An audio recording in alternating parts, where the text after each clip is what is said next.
പ്രിയമുള്ളവരെ, യേശു ദൈവമാണെന്ന് ബൈബിളിൽ പറഞ്ഞിട്ടുണ്ടോ എന്ന വീഡിയോയുടെ രണ്ടാം ഭാഗത്തേക്ക് സ്വാഗതം. എന്നെ കാണുന്നവൻ പിതാവിനെ കാണുന്നു. യോഹന്നാൻ 14:9. ഞാനും പിതാവും ഒന്നാണ്. യോഹന്നാൻ 10:30. ഞാൻ പിതാവിലും പിതാവ് എന്നിലുമാണെന്ന് ഞാൻ പറയുന്നത് മൂലം വിശ്വസിക്കുവിൻ, അല്ലെങ്കിൽ എൻ്റെ പ്രവൃത്തികൾ മൂലം വിശ്വസിക്കുവിൻ. യോഹന്നാൻ 14:11. പഴയ നിയമത്തിൽ പിതാവായ ദൈവം തന്നെക്കുറിച്ച് പറഞ്ഞ കാര്യങ്ങൾ തന്നെയാണ് പുതിയ നിയമത്തിൽ യേശുവും തന്നെക്കുറിച്ച് പറയുന്നത്. പഴയ നിയമത്തിൽ പിതാവായ ദൈവം ചെയ്ത പ്രവൃത്തികൾ തന്നെയാണ് പുതിയ നിയമത്തിൽ യേശുവും ചെയ്യുന്നത്.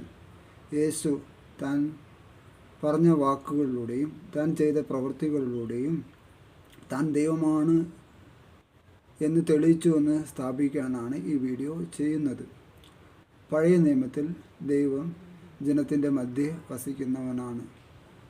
എൻ്റെ വാസസ്ഥലം അവരുടെ മധ്യേ ആണ്. എസെക്കിയേൽ 37:27. കൂടാതെ വീണ്ടും പഴയ നിയമപ്രകാരം പറയുന്നു, നിന്റെ ദൈവമായ കർത്താവ്, വിജയം നൽകുന്ന യോദ്ധാവ് നിന്റെ മധ്യേ ഉണ്ട്. സഫാനിയ 3:17. പുതിയ നിയമത്തിൽ യേശുവും ഇപ്രകാരം പറയുന്നു, 2-3 പേർ എൻ്റെ നാമത്തിൽ ഒരുമിച്ച് കൂടുന്നവരുടെ മധ്യേ ഞാനുണ്ട്. മത്തായി 18:20. യേശു ദൈവമായതുകൊണ്ടാണ് യേശുവിന് ഇപ്രകാരം പറയാൻ സാധിക്കുന്നത്. പഴയ നിയമത്തിൽ ദൈവം ജനത്തിൻ്റെ മധ്യേ വസിക്കുന്നവൻ മാത്രമല്ല, കൂടെ വസിക്കുന്നവൻ കൂടെയാണ്. ഭയപ്പെടേണ്ട, ഇതാ ഞാൻ നിങ്ങളോട് കൂടെയുണ്ട്. യെശയ്യാ 43:5. പുതിയ നിയമത്തിൽ യേശുവും ഇപ്രകാരം പറയുന്നു, ഞാൻ യുഗാന്ത്യത്തോളം എന്നും നിങ്ങളോട് കൂടെ ഉണ്ടായിരിക്കും. മത്തായി 28:20. കൂടാതെ പുതിയ നിയമത്തിൽ യേശുവിന് നൽകുന്ന മറ്റൊരു പര്യായ പദമാണ് എമ്മാനുവേൽ. ഈ പേരിൻ്റെ അർത്ഥം ദൈവം നമ്മോട് കൂടെ. മത്തായി 1:23. യേശു ദൈവമാണെന്ന് ഇതിലൂടെ തെളിയുകയാണ് ചെയ്യുന്നത്. പഴയ നിയമത്തിൽ പിതാവായ ദൈവം വീണ്ടും പറയുന്നു, ഞാൻ ആദിയും അന്തവുമാണ്, ഞാനല്ലാതെ മറ്റൊരു ദൈവമില്ല. യെശയ്യാ 44:6. പുതിയ നിയമത്തിൽ പുത്രനായ ദൈവമായ യേശുവും ഇപ്രകാരം പറയുന്നു, ഞാനാണ് ആദിയും അന്തവും, ജീവിച്ചിരിക്കുന്നവനും. ഞാൻ മരിച്ചവനായിരുന്നു, എന്നാൽ ഇതാ എന്നേക്കും ജീവിക്കുന്നു. വെളിപാട് 1:17-18. പഴയ നിയമത്തിൽ പിതാവായ ദൈവം വീണ്ടും ഇപ്രകാരം പറയുന്നു, ഞാനാണ് കർത്താവ്, അതാണ് എൻ്റെ നാമം, എൻ്റെ മഹത്വം ഞാൻ മറ്റാർക്കും കൊടുക്കുകയില്ല. യെശയ്യാ 42:8. എന്നാൽ പുതിയ നിയമത്തിൽ യേശുവും ഇപ്രകാരം പറയുന്നു, മനുഷ്യപുത്രൻ സ്വപിതാവിൻ്റെ മഹത്വത്തിൽ തൻ്റെ ദൂതരോടൊത്ത് വരാനിരിക്കുന്നു. മത്തായി 16:27. യേശു പുത്രനായ ദൈവമായതുകൊണ്ടാണ് ദൈവപിതാവിൻ്റെ മഹത്വത്തിൽ യേശുവിന് വരാൻ സാധിക്കുന്നത്. പഴയ നിയമത്തിൽ പിതാവായ ദൈവം വീണ്ടും ഇപ്രകാരം പറയുന്നു, ഞാനല്ലാതെ മറ്റൊരു രക്ഷകനില്ല. ഹോസിയ 17:4. എന്നാൽ പുതിയ നിയമപ്രകാരം പറയുന്നു, ഇതാ ദാവീദിൻ്റെ പട്ടണത്തിൽ നിങ്ങൾക്കായി രക്ഷകൻ, കർത്താവായ ക്രിസ്തു ഇന്ന് ജനിച്ചിരിക്കുന്നു. ലൂക്കാ 2:11. യേശു പുത്രനായ ദൈവമായതുകൊണ്ടാണ് സ്വർഗം തന്നെ മാലാഖമാരിലൂടെ യേശുവിനെ രക്ഷകനെന്ന് വിശേഷിപ്പിക്കുന്നത്. പഴയ നിയമത്തിൽ ലോകത്തെ വിധിക്കാനുള്ള അധികാരം ദൈവത്തിന് മാത്രമായിട്ടുള്ളതാണ്. പഴയ നിയമത്തിൽ ദൈവം ഇപ്രകാരം പറയുന്നു, ഞാൻ ലോകത്തെ വിധിക്കാൻ വരുന്നു, ഭൂമിയെ നീതിയോടും ജനതകളെ ന്യായത്തോടും വിധിക്കും. സങ്കീർത്തനം 98:9. പുതിയ നിയമപ്രകാരം പറയുന്നു, അവിടുന്ന് മനുഷ്യപുത്രനായതുകൊണ്ട് വിധിക്കാനുള്ള അധികാരവും അവന് നൽകപ്പെട്ടിരിക്കുന്നു. യോഹന്നാൻ 5:27. പഴയ നിയമത്തിൽ പാപം പൊറുക്കാനുള്ള അധികാരം ദൈവത്തിൽ മാത്രം നിക്ഷിപ്തമാണ്. ഞങ്ങളുടെ ദൈവമായ കർത്താവേ, പാപമോചനവും കാരുണ്യവും അങ്ങയുടേതും മാത്രമാണ്. ദാനിയേൽ 9:9. എന്നാൽ പുതിയ നിയമത്തിൽ യേശു തളർവാദ രോഗിയോട് പറയുന്നു, മകനെ, നിന്റെ പാപങ്ങൾ ക്ഷമിക്കപ്പെട്ടിരിക്കുന്നു. ഇത് കേട്ട് ഒരു നിയമജ്ഞൻ ഇപ്രകാരം ചിന്തിച്ചു, ഇവൻ ദൈവദൂഷണം പറയുന്നു. ദൈവത്തിനല്ലാതെ മറ്റാർക്കാണ് പാപങ്ങൾ ക്ഷമിക്കാൻ കഴിയുക? ആ നിയമജ്ഞൻ്റെ മനോഗതം ശരിയാണ്. യേശു പുത്രനായ ദൈവമായതുകൊണ്ടാണ് യേശുവിന് പാപങ്ങൾ ക്ഷമിക്കാൻ സാധിക്കുന്നത്. മർക്കോസ് 2:5.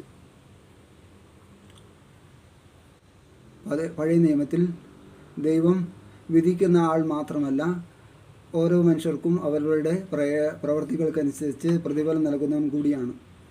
സമ്മാനം അവിടുത്തെ കയ്യിലുണ്ട്, പ്രതിഫലവും അവിടുത്തെ മുമ്പിലുണ്ട്. യെശയ്യാ 40:10.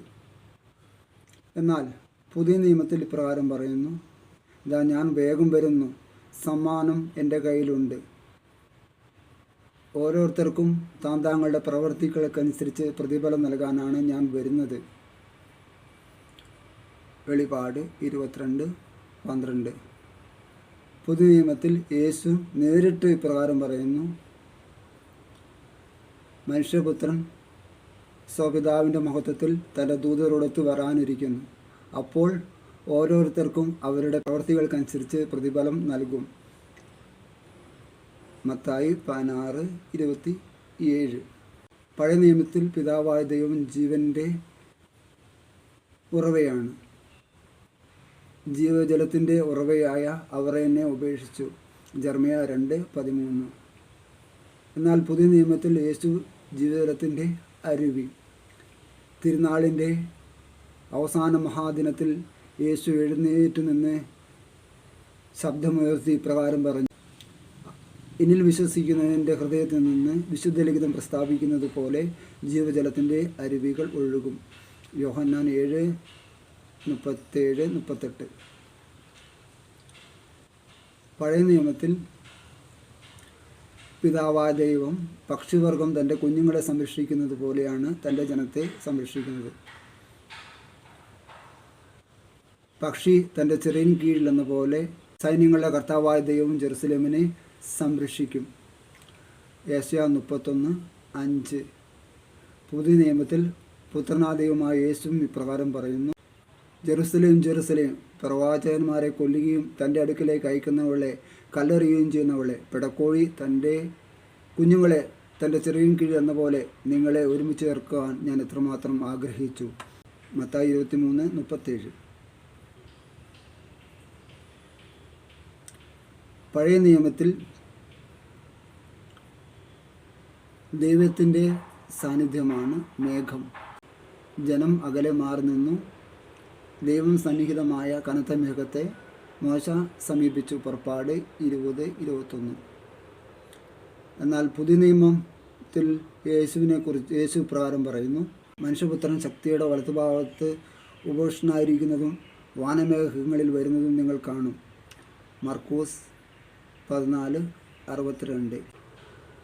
യേശു താൻ ദൈവമാണെന്ന് ഈ പ്രവൃത്തിയിലൂടെ തെളിയിക്കുകയാണ് ചെയ്യുന്നത്.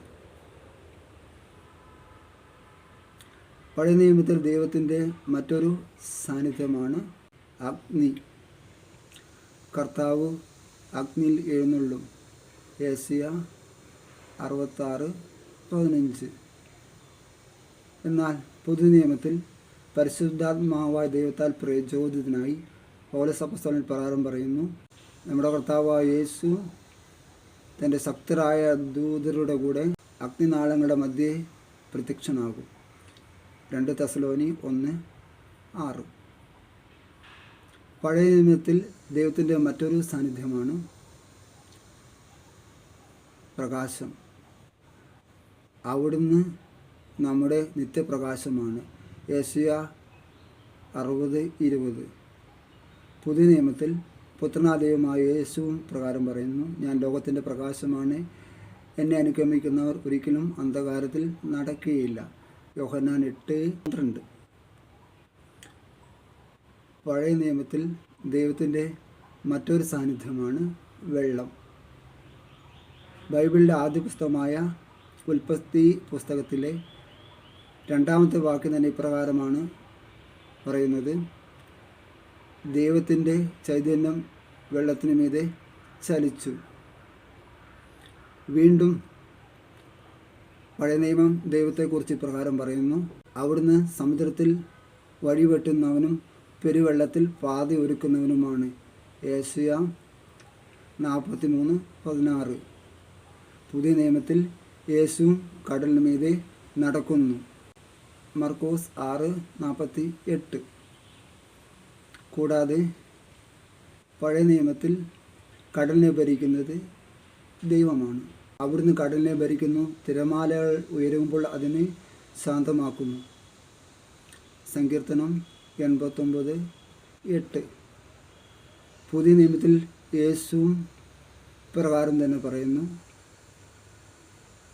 അവൻ എഴുന്നേറ്റ് കാറ്റിൻ്റെയും തിരകളെയും ശാസിച്ചു, അവ നിലച്ച് ശാന്തതയുണ്ടായി. ലൂക്ക 8:24. പ്രിയമുള്ളവരെ, യേശു താൻ പറഞ്ഞതിലൂടെയും പ്രവർത്തിച്ചതിലൂടെയും താൻ ദൈവമാണെന്ന് തെളിയിച്ചു. എന്നിട്ടും ഡോക്ടർ സഹോദരൻ സാക്കിർ നായിക് ചോദിക്കും പോലെ യേശു താൻ ദൈവമാണെന്നും തന്നെ ആരാധിക്കണമെന്നും നേരിട്ട് പറയാത്തത് എന്തുകൊണ്ട്? യേശു താൻ ദൈവമാണെന്ന് നേരിട്ട് പറഞ്ഞിരുന്നെങ്കിൽ ജനം യേശുവിനെ കൊല്ലുമായിരുന്നു. അങ്ങനെ എങ്കിൽ യേശുവിൻ്റെ ദൗത്യം പരാജയപ്പെടുമായിരുന്നു. പിതാവായ ദൈവം പുത്രനായ ദൈവമായ യേശുവിനെ ഏൽപ്പിച്ച ദൗത്യം മാനവകുലത്തിൻ്റെ പാപപരിഹാര ബലിയാകുക, അതിലൂടെ സകല മാനവർക്കും നിത്യരക്ഷ ഉറപ്പുവരുത്തുക എന്നതാണ്. അവൻ നമ്മുടെ പാപങ്ങൾക്കുള്ള പാപപരിഹാര ബലിയാണ്. നമ്മുടെ മാത്രമല്ല, ലോകം മുഴുവൻ്റെയും പാപങ്ങൾക്ക്. 1 യോഹന്നാൻ 2:2. മനുഷ്യപുത്രൻ വന്നിരിക്കുന്നത് ശുശ്രൂഷിക്കപ്പെടാനല്ല, ശുശ്രൂഷിക്കാനും തൻ്റെ ജീവൻ അനേകർക്ക് വേണ്ടി മോചനദ്രവ്യമായി നൽകാനുമത്രേ. മർക്കോസ് 10:45. ഇതാ ലോകത്തിൻ്റെ പാപങ്ങൾ നീക്കം ചെയ്യുന്ന ദൈവത്തിൻ്റെ കുഞ്ഞാട്. യോഹന്നാൻ 1:29. രക്തം ചിന്താതെ പാപമോചനമില്ല. ലേവർ 17:11. ഹെബ്രായർ 9:22. പ്രിയമുള്ളവരെ, നമ്മളിവിടെ ശ്രദ്ധിക്കേണ്ട ഒരു പ്രധാനപ്പെട്ട ഒരു കാര്യമുണ്ട്. യേശു തൻ്റെ പരസ്യ ജീവിത കാലഘട്ടത്തിൽ താൻ ക്രിസ്തുവാണെന്ന് ആരോടും പറയരുതെന്ന് ശിഷ്യന്മാരോട് കർശനമായി ആജ്ഞാപിക്കുന്നുണ്ട്. അതേപോലെ തന്നെ യേശു താബോർ മലയിൽ വെച്ച് രൂപാന്തരപ്പെട്ടപ്പോൾ ഈ കാര്യം മനുഷ്യപുത്രൻ മരിച്ചവരുടെ നിന്ന് ഉയർപ്പിക്കപ്പെടുന്നത് വരെ ആരോടും പറയരുതെന്ന് കർശനമായി കൽപ്പിക്കുന്നുണ്ട്. പക്ഷേ മനുഷ്യപുത്രൻ മരിച്ചവരുടെ നിന്ന് ഉയർപ്പിക്കപ്പെട്ടപ്പോൾ, അതായത് താൻ മഹത്വീകൃതനായപ്പോൾ, താൻ തോമാസ്ലിയായ്ക്ക് പ്രത്യക്ഷപ്പെട്ടപ്പോൾ, തൻ്റെ തോമാസ്ലിഹ യേശുവിനെ എൻ്റെ കർത്താവേ, എൻ്റെ ദൈവമേ എന്ന് അഭിസംബോധന ചെയ്തപ്പോൾ, ഞാൻ ദൈവമല്ല എന്ന് പറഞ്ഞ് യേശു തോമാസ്ലിഹായെ തടയുന്നില്ല, തിരുത്തുന്നില്ല. യോഹന്നാൻ 20:28. അതേപോലെ തന്നെ ഉദ്ധിതനായ യേശു തൻ്റെ ശിഷ്യന്മാർക്കും ഭക്തസ്ത്രീകൾക്കും പ്രത്യക്ഷപ്പെട്ടപ്പോൾ ഈശോയെ കണ്ട അവർ ഈശോയുടെ പാദങ്ങൾ കെട്ടിപ്പിടിച്ച് ആരാധിച്ചപ്പോൾ താൻ ദൈവമല്ല, തന്നെ ആരാധിക്കണ്ട എന്ന് പറഞ്ഞ് അവരെ തടഞ്ഞില്ല. മത്തായി 28:9-17 നമുക്ക് ഇത് കാണാം. മനുഷ്യപുത്രനെ നിങ്ങൾ ഉയർത്തി കഴിയുമ്പോൾ ഞാൻ തന്നെയെന്ന് നിങ്ങൾ മനസ്സിലാക്കും. യോഹന്നാൻ 8:28. അതായത് യേശു ഉയർത്തെഴുന്നേറ്റ് കഴിയുമ്പോൾ ഞാൻ തന്നെയെന്ന്, അതായത് ദൈവമാണെന്ന് നിങ്ങൾക്ക് മനസ്സിലാവുമെന്നാണ് യേശു ഇവിടെ പറയുന്നത്. ആരാണ് ഈ ഞാൻ തന്നെ? പഴയ നിയമ പുസ്തകമായ പുറപ്പാട് 3:13 മോശ ദൈവത്തോട് ചോദിക്കുന്നുണ്ട്, അങ്ങയുടെ പേരെന്താണ്? അപ്പോൾ ദൈവം പറയുന്നു, ഞാൻ യഹോവയാണ്, അതായത് I am who I am, ഞാൻ തന്നെ. യേശു ഞാൻ തന്നെയാണ്, അതായത് ദൈവമാണെന്നുള്ള തിരിച്ചറിവിലേക്ക് എല്ലാവരും എത്തട്ടെ എന്ന് പ്രാർത്ഥിച്ചുകൊണ്ട് ആഗ്രഹിച്ചുകൊണ്ട് ഈ വീഡിയോ അവസാനിപ്പിക്കുന്നു. Thank you.